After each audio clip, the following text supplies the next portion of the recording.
So in the 60s, after Manning Johnson passed away, there was two domestic terrorist groups that rose. They were white groups. One was female and one was all gender.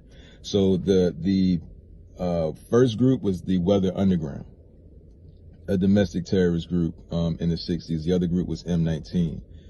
One of the leaders of the Weather Underground is a man named Eric Mann.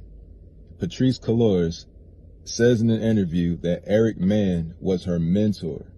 She says that he created the organization called the Labor Community Strategy Center, which sounds very much like the type of organizations Manning Johnson lists in his book. She says it was her first political home, and basically that Eric Mann was her mentor. So when she was trained in being an organizer and a Marxist, she was trained by Eric Mann, one of the leaders of the domestic terrorist group, the Weathermen, a communist organization. All right. That's one connection to Black Lives Matter being backed or their elders being white communists. But you must look beyond what you think race is. You must look beyond what you think black is to connect these dots. All right, so when you want to donate to Black Lives Matter, you have to donate through a company called, or organization called Thousand Currents. Thousand Currents is the fundraising and fiscal sponsor for the Black Lives Matter global movement. The woman who she served as vice chair of the board of directors for Thousand Currents, was an active member of revolutionary left-wing movements whose illegal activities included bombing U.S. government buildings and committing armed robberies. So the person who sits on the board of the fundraising and fiscal sponsorship for Black Lives Matter was also a convicted domestic terrorist. And then the mentor of one of the co-founders of Black Lives Matter was also a convicted domestic terrorist. They were all white communists. These are the people behind Black Lives Matter. So when you wonder why they move the way that they move, it's very simple. Just like Manning Johnson. Black Lives Matter Global Network is not for black people at all. It's never been. So when they come out and say that they're only going to focus on black lives being taken by white police officers, that tells me everything. Because how can a black life matter if it doesn't matter, period? In 2015, Black Lives Matter held an event in Harlem where they invited the dictator of Venezuela, the communist nation, Venezuela. They invited him to be honored in America in 2015. So I want to just first off say thank you to the government of Venezuela and President Maduro. I really appreciate your participation in this event and your leadership. The same year, a 14-year-old was killed during a protest in his country by the police. So during that time, the people were protesting this guy and they were being killed in the streets. But this is a time when the leaders of Black Lives Matter, an organization against police brutality, invites this man to the country to be honored. They call him a comrade. They consider him a brother and a friend. See, the whole premise behind Black Lives Matter is a false one anyway, because it's really a plea to the power structure to say, please stop killing us. My only issue with that is I don't believe you can actually beg the people that are oppressing you, beg them for you to exist. Like, I'm not asking anybody for my right to exist. I'm not. So I don't even have to make the statement that Black Lives Matter, because I know that my life matters, period. Now, you all can throw black in front of it. Anytime you see black in front of something, it's owned by the white power structure. Anytime you see black in front of something, it's owned by the white power structure. There's no such thing as black leadership, because black leadership has to be endorsed by the white power structure. So everybody you see that's in a position of power, that's black in leadership, they've been placed there by the white power structure. He even mentions the role of the media, which will sound particularly familiar to you, the viewer. Manning explains how the liberal left within media would go overboard in giving top news coverage to racial incidents, and also those incidents that are interpreted so as to show biased attitudes of whites against Negroes. Manning said, "This is a propaganda hoax aimed at not helping the Negro, but casting America in a bad light in order to destroy prestige and influence abroad.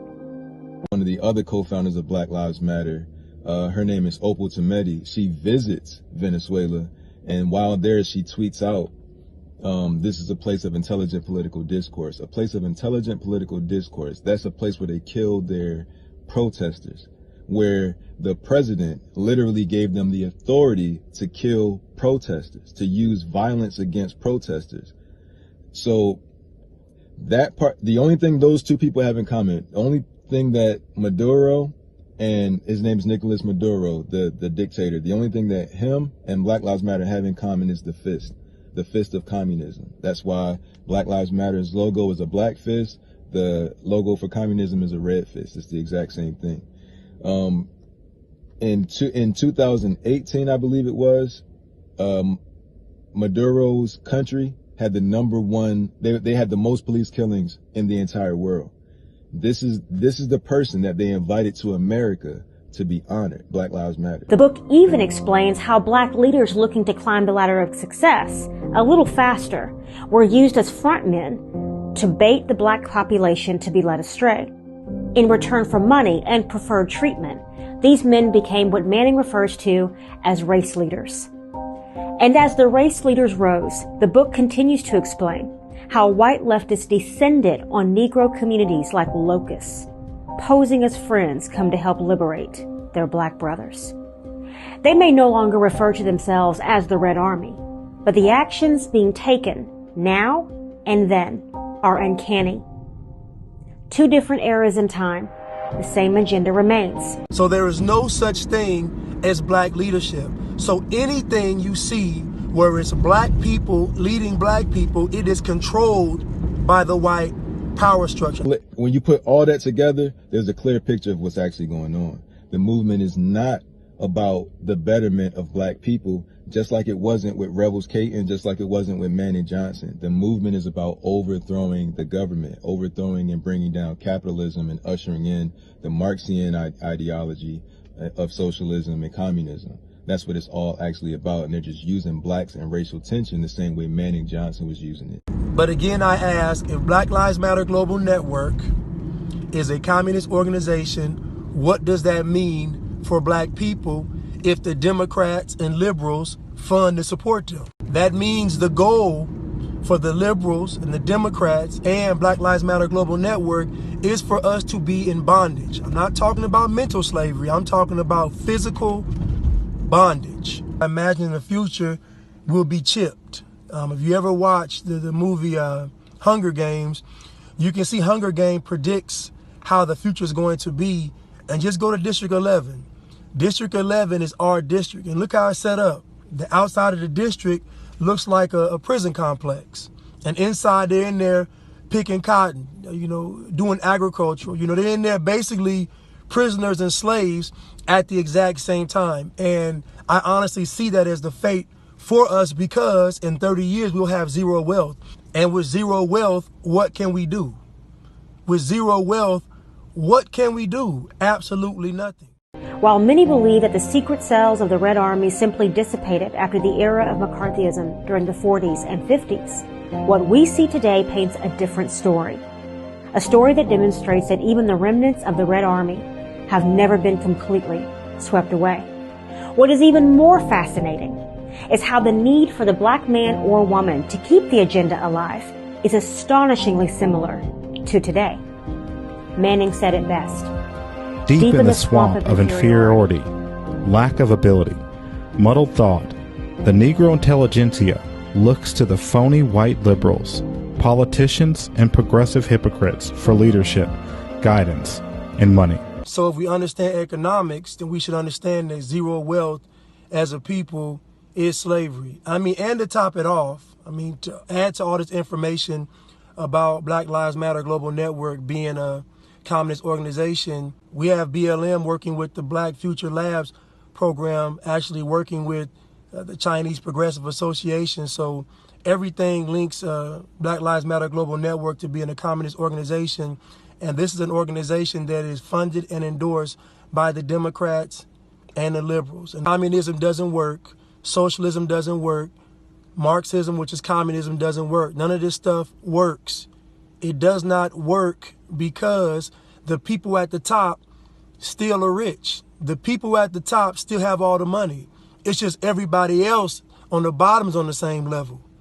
It's still oppression, it's still bondage. It's just a nice way of being enslaved. State-run media has again seemingly given Joe Biden yet another de facto endorsement. They ran an op-ed this weekend. It's a de facto, it's a glowing, in-your-face endorsement. Yes, and they say that, quote, Biden's worldview runs parallel to Beijing's.